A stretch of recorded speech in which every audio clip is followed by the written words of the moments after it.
I'm John Cappello, host of the Psychic Side here on the A1R Psychic Radio Network and Moonstruck TV. Thank you so much for joining me today.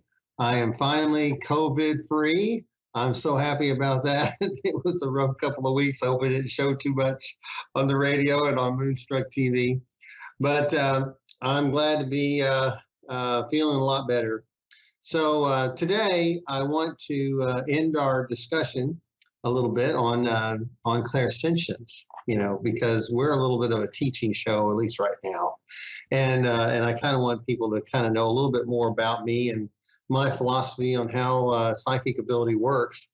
But what we did was we did something a little bit fancy. We started talking about clairsentience, and then we added our sponsor in a show, and today we're going to finish up on clairsentience. So what we did was we talked about 12 nuances of the psychic ability of or psychic sense of clairsentience, which is really psychic feelings. It's considered the first of the psychic abilities, and today I want to go a little bit further with that, and I want to help you understand clairsentience a little bit further. And the way we do that is by doing a little bit of practice, But before we get started, I want to just let you know that I also mentioned at the outset of our program, which is, by the way, 2 months. We talked a little bit about what's going on in the world, and especially the United States, looking at the United States chart with astrology. And I don't want people to think that I'm being overreactive, because other astrologers are saying things too. And one of them is a Vedic astrologer by the name of Joni Patri, and you can find her. She's with the Galactic Center. She's talking about how March could be an inflection month. So be careful. Just stay wise. Stay vigilant. We'll see what happens. March and April are when a lot of wars start historically. It's the sign of Aries and the god of Mars, the god of war. So I don't want to spend time on that, because I want to just get to our topic today. But it's something that's worth mentioning, and something that I feel I have an obligation to say something. So let's hope I'm wrong, and let's hope everything is just going to be just fine. So when you're trying to develop your clairsentience or psychic feelings, you've got to practice. And the way that you practice is by dwelling on different emotions. And you have to manufacture these emotions at first, because when you get these emotions from beyond the physical or suddenly from out of nowhere, you have to be able to recognize it.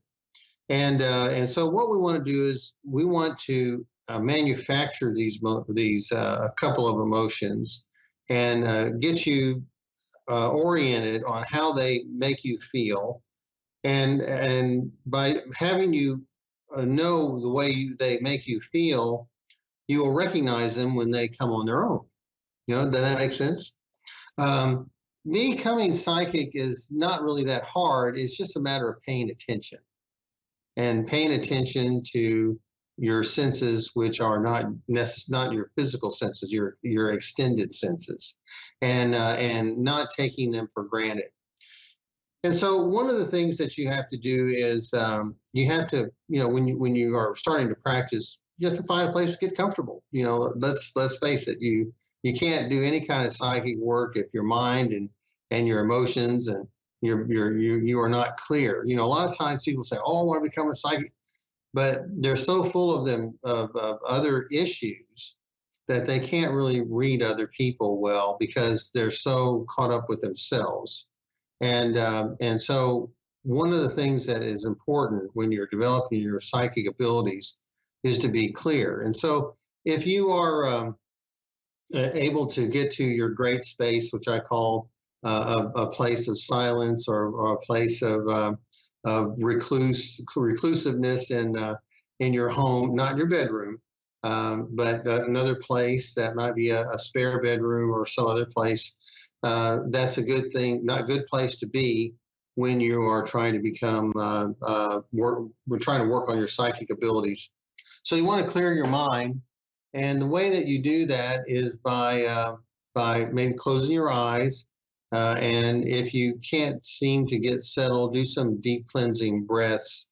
And as you do those deep cleansing breaths, it kind of helps you release negativity and release the chatter in your mind. Some people call it monkey chatter, but release that chatter and just allow yourself to just kind of be open to accepting energy.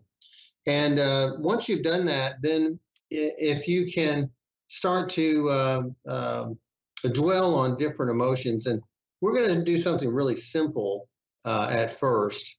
At least I feel like it's simple. The first emotion that I'd like for you to kind of dwell on is about being near a man or experiencing being around male energy. And if you have to dwell on your father or your brother or your husband or a friend or a coworker, that's fine. But just notice how that male energy feels when you encounter it. When your energy field encounters that energy field of a man, and dwell on that for just a moment. And as you do, then you will be able to kind of remember it or put it in kind of an inventory of feelings. And after you've done that, come back to center, and then I want you to dwell on what it's like to be around a woman. Okay. So if you're having problems just dealing with feminine energy in its pure form, then dwell on being around a mother or a wife or a sister or a coworker or someone else, because if you can do that, then that's a great start. Now, a lot of people say, "Well, no, I can't do that. I'm not. I'm just not able to tell you what it feels like being around a man and then being around a woman. I can't do that." So, okay. So if you can't, that's fine. It doesn't mean anything because we're just getting started. It means that you have not had the opportunity to dwell on those energies in the past, and it's time though that you try to get started. So how do we jumpstart those types of emotions? Well, one way is by simply watching the news. You know, if you just watch the news and you feel the struggle or you feel the stretch that the news brings to you with the different tragedies and the different news stories, and a lot of times at the end they have a human interest story about a dog or a baby or some other thing. A lot of times they'll have a story which is a feel good story, and that's exactly what they call it, a feel good story, because they have wrangled you for the last 30 minutes. And so you have been tied up in knots, and so they want to give you a little bit of relief. So what you want to do is you want to take a moment to dwell on different stories that might be on the news, whether it be a certain tragedy or some other type of problem, and see what it does to you. You know, whether it is a burglary or unfortunately some type of a violent crime or something. Because it does affect you. A lot of people just can't even watch the news because it can be so negative. But we have to deal with those negative emotions because we need to understand them and keep them in inventory. And then we need to also be able to feel good when those good emotions come. For instance, you may want to watch the news and then dwell on a birthday party or dwell on a wedding or dwell on another happy experience that you had, and just notice that stretch, notice that being pulled from one end to the other. And when you do that, that's part of being able to develop your clairsentience, because these are similar things that will happen to you when you are just in life. Because each of the psychic abilities is kind of like a muscle. If it's not being used, you don't recognize it. You just don't get to the point to where you understand what's going on with you. And these are basics. These are things that you're going to get from me. and you'll get them other places too. And it's like I say, learn all you can from other people, and see what works for you. And if they have a better analogy that works, then great. But this is the one that I found that works for me and for the students that I have. So I want you to try to work with that and see what happens. And then, one of the things that you may notice is that if you're ever watching a psychic give a reading, so they may say something like, "Oh, I feel like you're having a relationship issue." Well, that's a more complicated situation than just feeling male energy or female energy, you see. So when you can get the basics down, like being around a baby versus being around a teenager, being around a dog versus a cat, so on and so forth, as you develop those things, then you get better at it. You get better at it. So with that, we're getting ready to close the show already. I mean, it goes awfully fast. So we want you to work on that. I want you to know we're having a psychic development workshop May 18th here in the Dallas area. If you're in the area, go to my website. You can sign up for the event at at my website, and hope to see you there. It corresponds with my book, Soul Exercises for the Open Mind, and just work on your psychic abilities. And I'd be delighted to work with you on those things. And by the way, I want to mention Miracles of Joy. They'll be our sponsors next month. Be sure to use their promo code PS0032.